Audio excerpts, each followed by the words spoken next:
नमस्कार दोस्तों। आज हमारे संविधान विषय की जो है क्लास नंबर 2 है।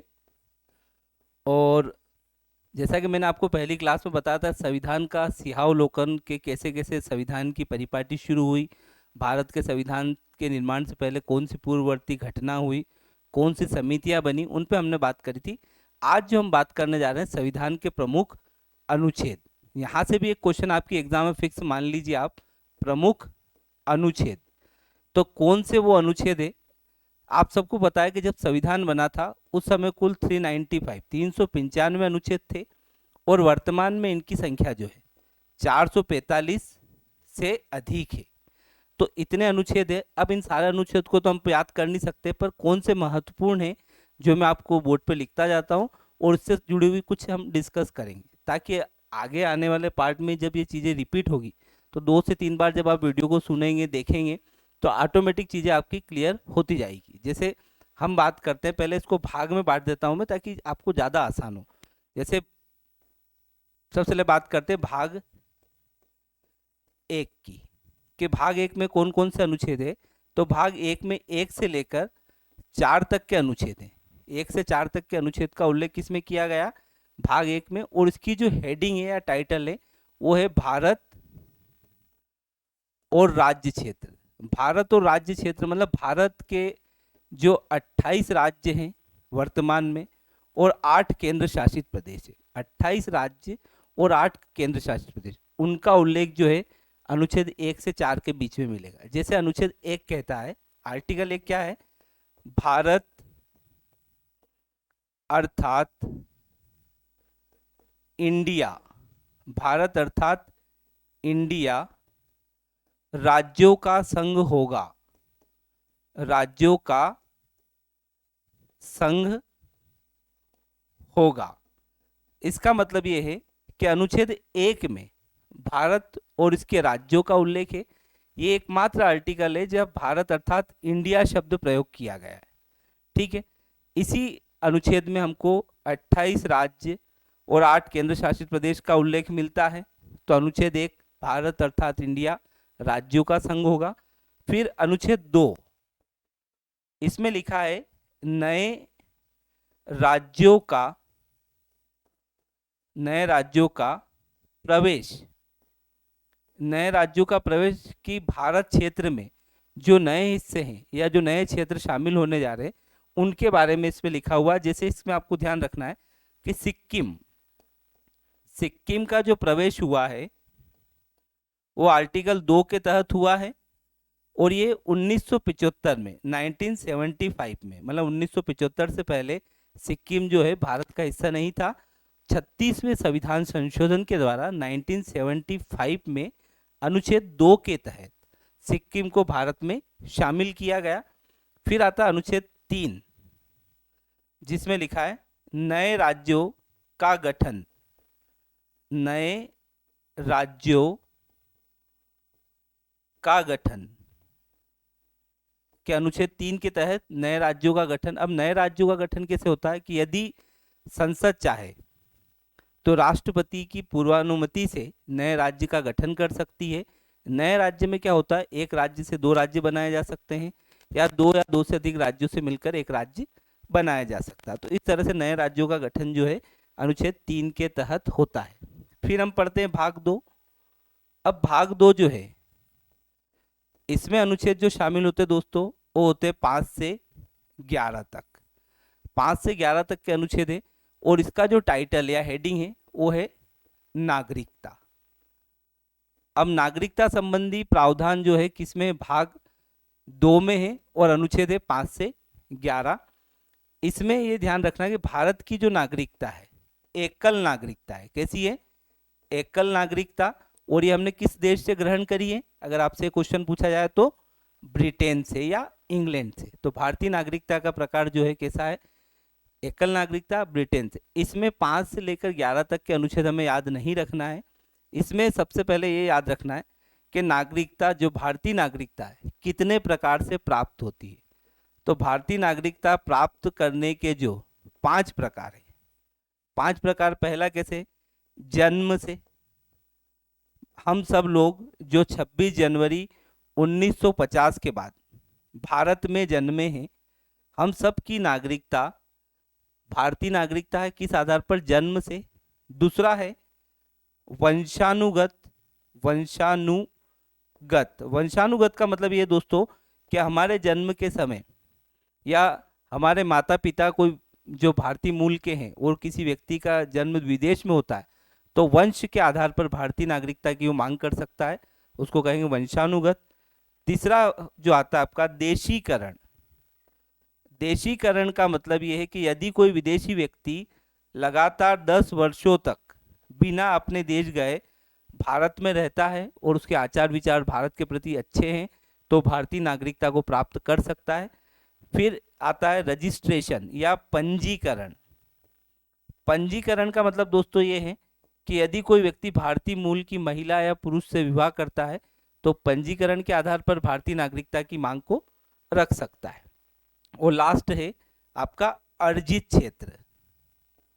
अर्जित क्षेत्र का मतलब ये है कि मान लीजिए जैसे अभी मैंने आपको बताया सिक्किम अनुच्छेद 2 के तहत सिक्किम जो है भारत में शामिल हुआ और सिक्किम के जितने भी लोग थे सब भारतीय नागरिक हुए। तो ये जन्म भारतीय नागरिकता कितने प्रकार से प्राप्त होती है? 5 प्रकार से। समाप्ति जो होती है वो 3 प्रकार से होती है। समाप्ति कितने प्रकार से होती है दोस्तों? 3 प्रकार से। पहला है समाप्ति का पहला प्रकार क्या है? त्यागना। त्याग, मान लीजिए हम किसी दूसरे देश की नागरिकता ग्रहण करते तो भारतीय नागरिकता हमको त्यागना पड़ेगी। कारण क्या है कि भारत में दोहरी नागरिकता का प्रावधान नहीं है। दूसरा है वंचित किया जाना। वंचित किया जाना इसका मतलब कि मान लो धोखाधड़ी से कोई भारतीय नागरिकता ग्रहण कर सकता है तो उसकी नागरिकता सरकार वंचित या उसको समाप्त कर सकती है। और तीसरा प्रकार जो आता है वो है पर्यवसान। पर्यवसान का मतलब है स्वतः ही समाप्त हो जाना। जैसे सरकार को जानकारी मिलती है कि किसी व्यक्ति ने दूसरे देश की नागरिकता को ग्रहण कर लिया है तो उसकी नागरिकता स्वतः ही समाप्त हो जाएगी। इस तरह से जो भारतीय नागरिकता का प्रावधान है इसमें हमें एक आर्टिकल जो याद रखना है वो है अनुच्छेद 11। अनुच्छेद 11 कहता है कि नागरिकता संबंधित कानून बनाने का अधिकार संसद को होगा। नागरिकता संबंधी कानून बनाने का अधिकार संसद को होगा। और आप सब जानते हैं कि भारतीय नागरिकता अधिनियम 1955 से अधिनियमित है जिसमें 2017 में अंतिम रूप से संशोधन किया गया। मतलब कई बार भारतीय नागरिकता में संशोधन किया गया है। तो इस तरह से आपको ध्यान रखना है जो भाग 2 के संदर्भ में, और इसमें अनुच्छेद क्या याद रखना है? 11। ठीक है। फिर इसके बाद आता है भाग 3। दोस्तों भाग 3 जो है इसमें मेन हेडिंग जो है मौलिक अधिकार। सबसे प्रमुख क्या है इसमें? मौलिक अधिकार। अब ये मौलिक अधिकार संबंधित प्रावधान जो है भाग 3 में किए गए हैं और इसके अनुच्छेद जो है 12 से 35 का उल्लेख किया गया है। अब यहाँ पे सबसे पहले प्रश्न उठता है जो एग्जाम में आपसे कई बार पूछा है कि भारतीय संविधान में मौलिक अधिकारों को या फंडामेंटल राइट्स को किस देश से लिया गया है? तो इसमें आपको ध्यान रखना है यूएसए या कहीं कहीं आपको अमेरिका लिखा हुआ भी मिलेगा। अमेरिका के संविधान से हमने भारतीय संविधान में मौलिक अधिकारों को शामिल किया है। प्रारंभ में जो है इनकी संख्या 7 थी और वर्तमान में जो है इनकी संख्या 6 है। वर्तमान में कितनी है? 6। अब कौन से 6 मौलिक अधिकार है जो हमें ध्यान रखना है? तो सबसे पहला एक है समानता का अधिकार। समानता का अधिकार। फिर दूसरा है स्वतंत्रता का अधिकार। स्वतंत्रता का अधिकार। फिर है शोषण के विरुद्ध अधिकार। शोषण के विरुद्ध अधिकार। फिर धार्मिक स्वतंत्रता का अधिकार। धार्मिक स्वतंत्रता का अधिकार। फिर है अल्पसंख्यक वर्ग के हितों का संरक्षण। और उसके बाद है छठा संवैधानिक उपचारों का अधिकार, संवैधानिक उपचारों का अधिकार। इस तरह से जो है ये आपके 6 मौलिक अधिकार वर्तमान में है। इसमें समानता के अधिकार के जो अनुच्छेद है वो 14 से 18, स्वतंत्रता का है 19 से 22, शोषण के विरुद्ध अधिकार जो है 23, 24, धार्मिक स्वतंत्रता के अधिकार जो है दोस्तों 25 से 28 है, और उसके बाद अल्पसंख्यक वर्ग के हितों का संरक्षण जो है 29 और 30 है, और फिर संवैधानिक उपचारों का अधिकार अनुच्छेद 32। तो ये 6 हैं। अब 7वां जो हटा है वो कौन सा है वो मैं बताता हूँ। वो था आपका संपत्ति का अधिकार। संपत्ति का अधिकार, इसके बारे में आपको ध्यान रखना है कि संपत्ति का अधिकार जो है 44वें, इसको क्लीन इरेज कर देता हूं,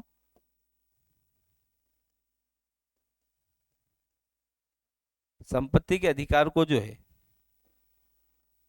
44वें संविधान संशोधन के द्वारा 1978 में मौलिक अधिकार की श्रेणी से क्या कर दिया है, बाहर हटा दिया है।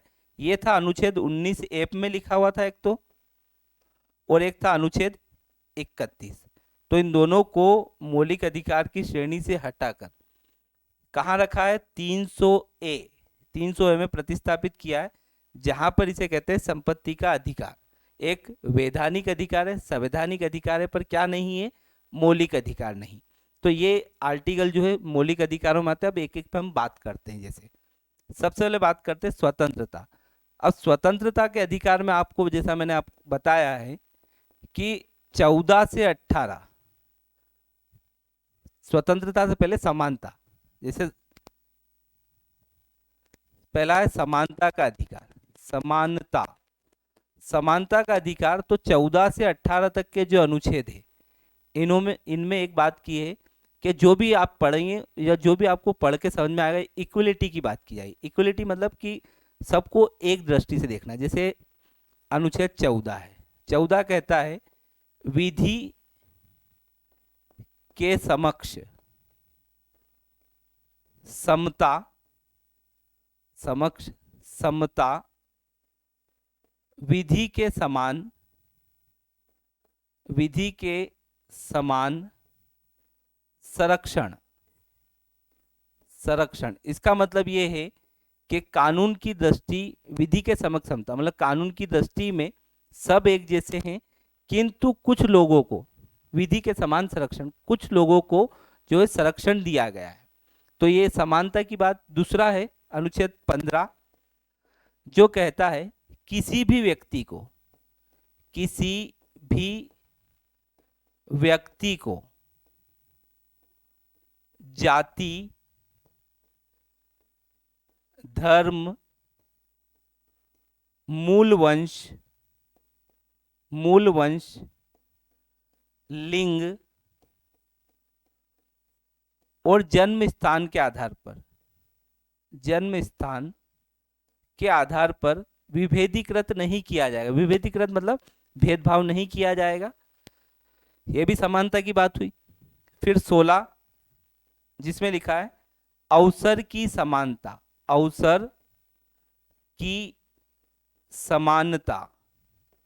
अब दोस्तों अवसर की समानता का मतलब होता है कि सबके लिए एक जैसे अवसर। अब यहाँ पर जैसे आरक्षण की बात आती तो आरक्षण के लिए संविधान का भाग 16 जो है उसमें विशेष उपबंध है जो इससे अलग है। फिर आता है अनुच्छेद 17, इसमें है अस्पृश्यता या छुआछूत का अंत। छुआछूत का अंत मतलब एंड ऑफ अनटचेबिलिटी, मतलब किसी भी प्रकार का जातिगत भेदभाव जो होता है स्पेशली एसटी एससी को लेकर वो नहीं किया जाएगा, उसका उल्लेख इसमें किया गया है।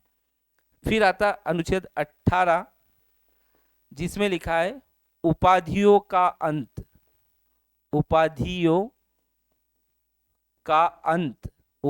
अंत मतलब एंड ऑफ टाइटल्स।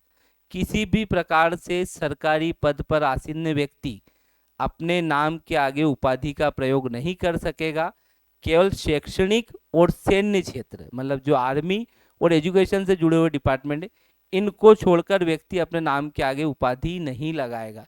इसी के चलते 1977 से लेकर 1980 तक भारत रत्न पुरस्कार को बंद किया गया था, क्योंकि जनता सरकार ने इस बात को माना था कि भारत रत्न एक उपाधि है। जबकि बाद में इसकी व्याख्या हुई तो न्यायालय ने कहा कि यह एक उपाधि ना होकर एक सम्मान है। तो उपाधियों का अंत, इसमें बात करी तो समानता के अधिकार के लिए अनुच्छेद 14 से 18 है।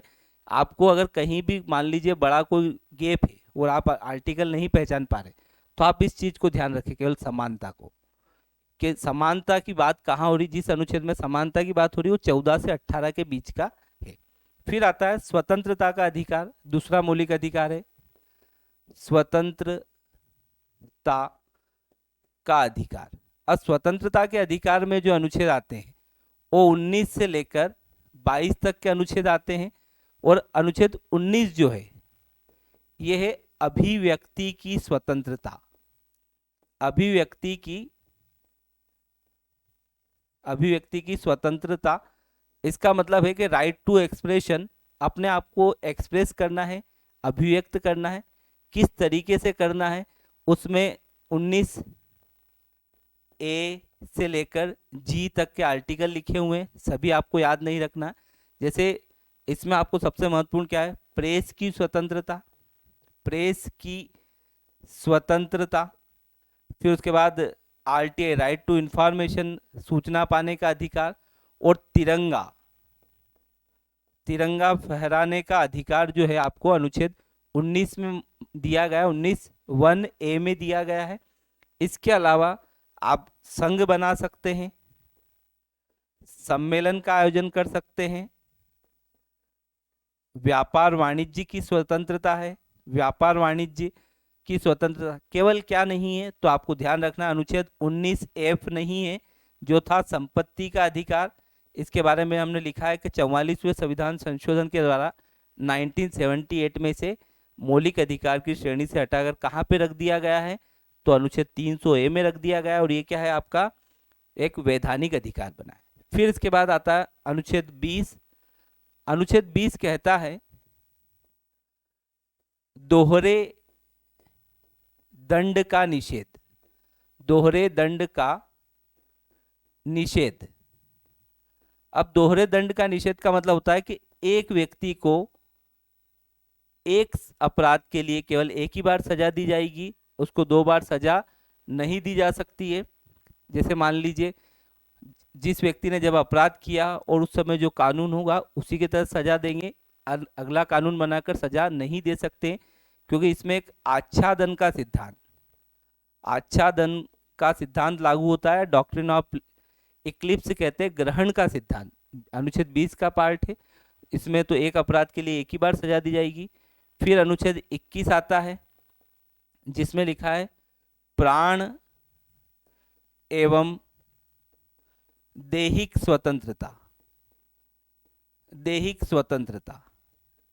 अब आपको ये ध्यान रखना है कि अगर आप सारे मौलिक अधिकार भूल जाए पर आप एक मौलिक अधिकार कभी नहीं भूल सकते, वो है प्राण एवं दैहिक स्वतंत्रता। जैसे मान लीजिए हमारे प्राण और हमारा शरीर है, इसकी स्वतंत्रता हमें किसी भी प्रकार से छीनी नहीं जा सकती। 2 अनुच्छेद हैं, अनुच्छेद 20 और 21, 2 ऐसे आर्टिकल है जो कभी समाप्त नहीं होते।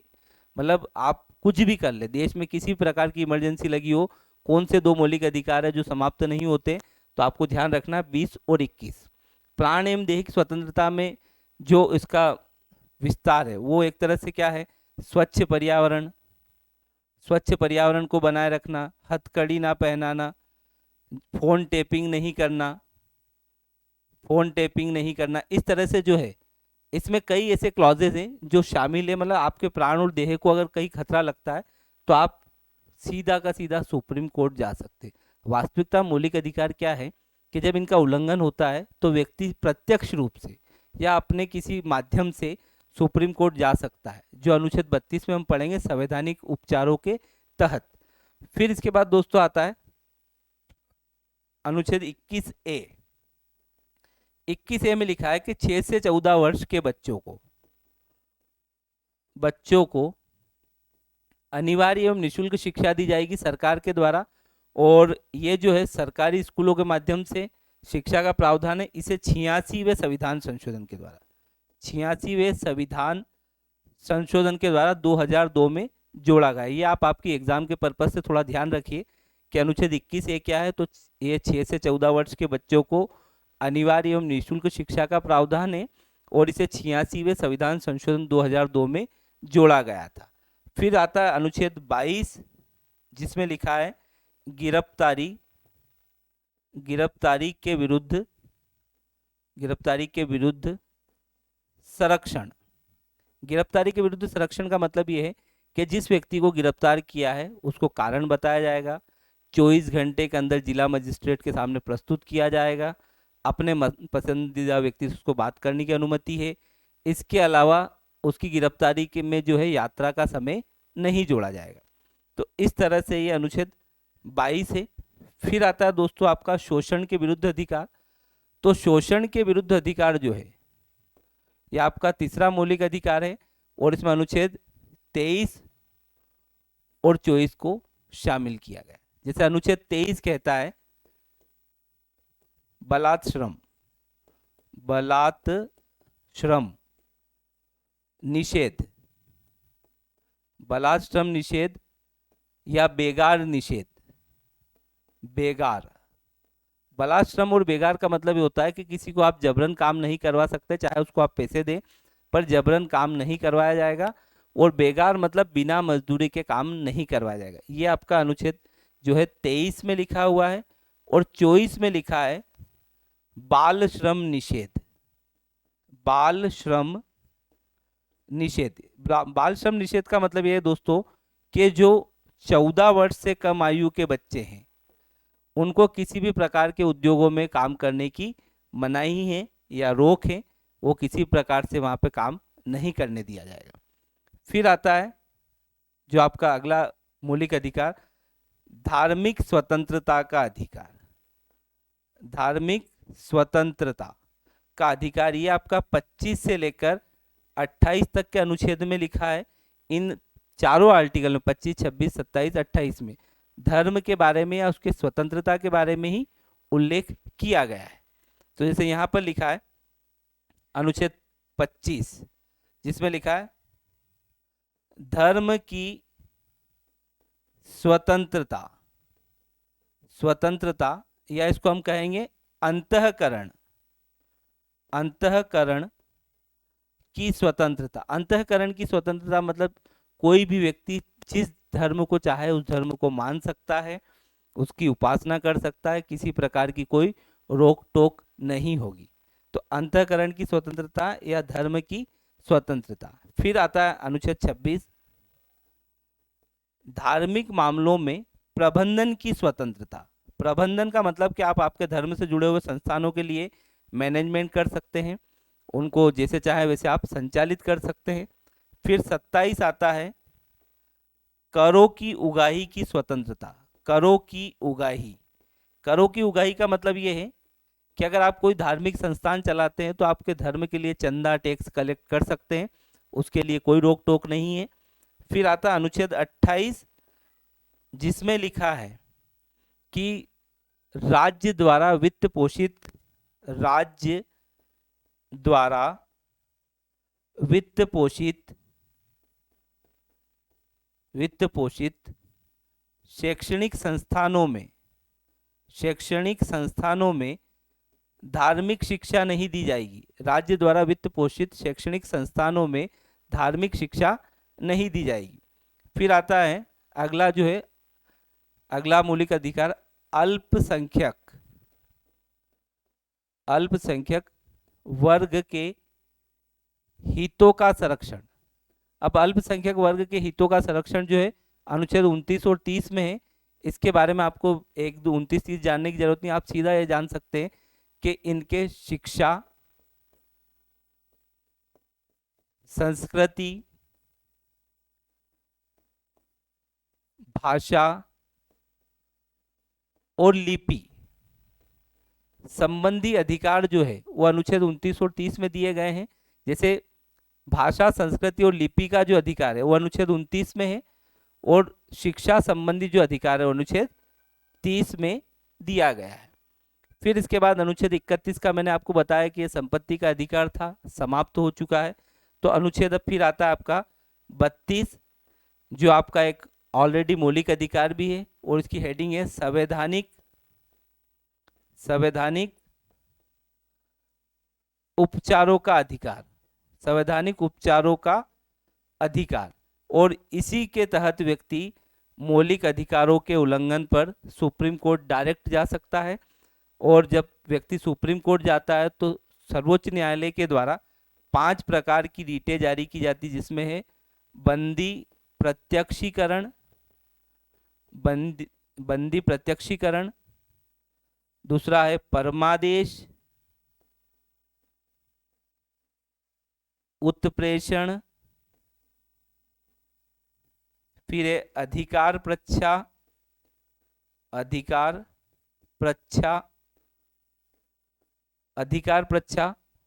और फिर बंदी प्रत्यक्षीकरण हो गया एक परमादेश, उत्प्रेषण, अधिकार प्रच्छा, और एक होता है, एक और मैं आपको अभी मुझे याद नहीं आ रहा, रिकॉल करके बताता हूँ। फिर इसके बाद आता है भाग 4। भाग 4 में जो दोस्तों इसकी जो हेडिंग है वो है आपका नीति निदेशक तत्व। नीति निदेशक तत्व, सबसे पहले तो ये भारतीय संविधान में लिए कहाँ से हैं? तो नीति निदेशक तत्वों को भारतीय संविधान में हमने आयरलैंड के संविधान से लिया है, आयरलैंड के संविधान से लिया है। और आयरलैंड के संविधान में जो है इन्हें कहाँ से लिया था? तो आयरलैंड के संविधान में इन्हें स्पेन के संविधान से लिया था, ये ध्यान रखना, क्योंकि आयरलैंड तो सबको याद है। आयरलैंड से आगे पूछे किस देश से, तो स्पेन से लिया था। ये जो 36 से लेकर 51 तक इनकी कुल संख्या है, जिसमें कि इनको 3 भागों में बांटा गया। कितने भागों में? 3 भागों में, क्योंकि इनके उल्लंघन पर व्यक्ति सुप्रीम कोर्ट नहीं जाता और ये सरकार को सकारात्मकता प्रदान करते, जबकि मौलिक अधिकारों की जो नेचर या प्रकृति है वो सरकार को क्या नकारात्मकता देते हैं, और ये सरकार को सकारात्मकता प्रदान करते। जैसे एक है गांधीवादी,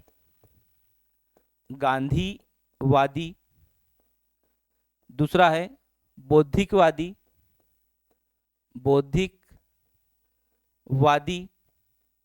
और एक है आपका समाजवादी।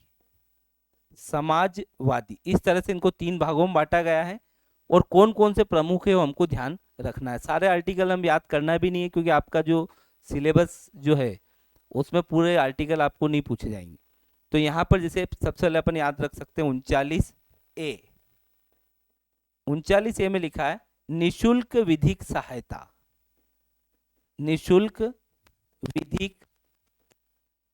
विधिक सहायता, निशुल्क विधिक सहायता मतलब सबके लिए कानूनी रूप से निशुल्क विधिक सहायता दी जाएगी। फिर अनुच्छेद 40 याद रखना है, जिसमें लिखा है ग्राम पंचायतों की स्थापना या गठन का प्रावधान इसमें किया गया है। ग्राम पंचायतों की स्थापना या गठन का प्रावधान किया गया है। फिर आपको ध्यान रखना है कि भारत में सबसे पहले 2 अक्टूबर 1959 राजस्थान के नागौर जिले में ग्राम न्यायालय की स्थापना या ग्राम पंचायत की स्थापना प्रथम प्रधानमंत्री पंडित जवाहरलाल नेहरू के द्वारा की गई थी। 40 के बाद हमें याद रखना है 43 जिसमें लिखा है लघु एवं कुटीर उद्योगों की स्थापना। लघु एवं कुटीर उद्योगों की स्थापना हमें ध्यान रखना है।